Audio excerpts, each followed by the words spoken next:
What's going on, Cowboy faithful? It's your boy DMV, and super excited to have Jason Peter as a part of this team. So what we're going to try and figure out right now is, can this man still play? I know that a lot of people have done a lot of highlight videos and things of that nature, but I have a couple clips that we're going to look at, and we're going to diagnose whether or not Jason Peters can help this football club. All right, let's jump into it.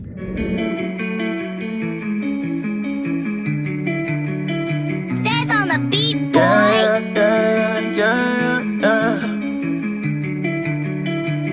Cause he wanna light headlights. I've been with midnight through the city. I've been going through some things, tryna get my mind right. Push the bucket to the lip, push that bitch into the fence. Gotta get the full control, gotta get my mind right. Headlights, I've been with midnight through the city. I've been going through some things, tryna get my mind right. Push the bucket to the lip, push that bitch into the fence. Gotta get the full control, gotta get my mind right. Yeah.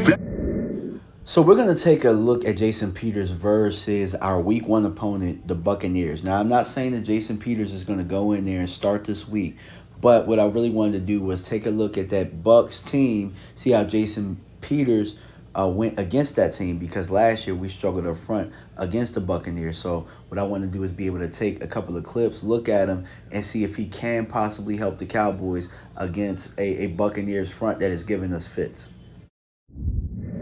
One thing that has been shown in tapes of against the Bucs and other guys is that he still has an elite kick step, and when he sits down on that anchor here, oh, you're dead to rights. Look, clear pocket for Justin Fields.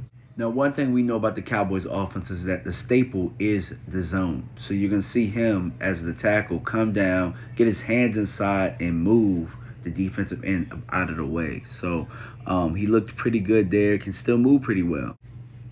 Getting a veteran, you're getting somebody that sees a lot, that can help mold other people, but also recognize stunts right here. So you're going to see Barrett is going to try and come at him, and they're going to try to bring number 9 right around. Watch how he recognizes.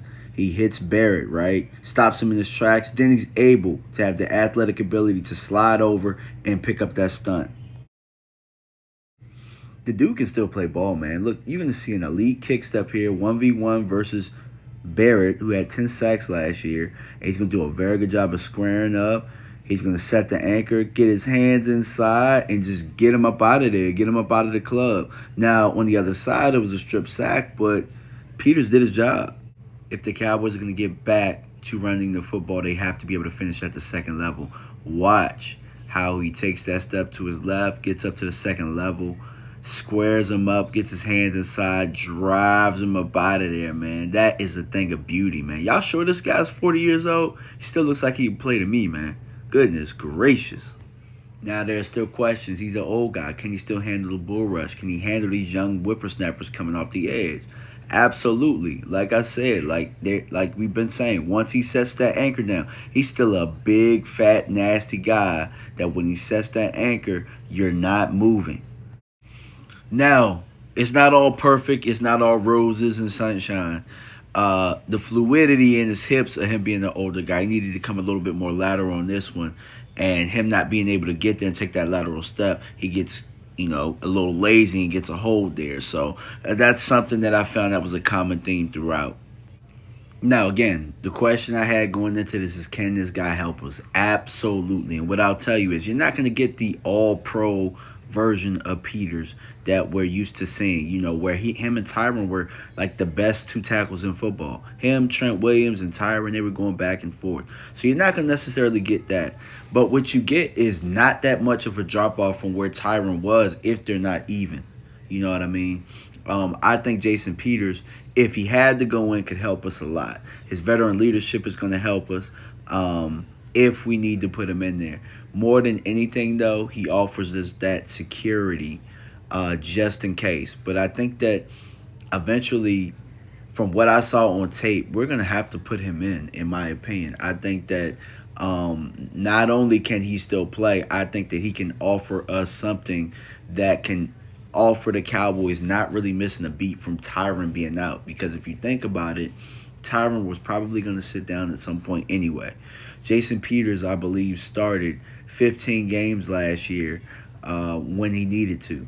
I think that I'm not saying that you plug and play him right away, but what I would say is after a couple of weeks and him getting more familiar, I think you got to put him in there. I mean, that's just my opinion. You could go young and stick with Tyler Smith if he's handling business, and that's really ultimately what you want. But just imagine how much stronger this offensive line is if you're able to get Jason Peters up to speed at left tackle, Tyler Smith at left guard. It makes us that much better of an offensive line. But let me know what you guys think, man. Leave your comments in the comment section, man. I'm out. Peace.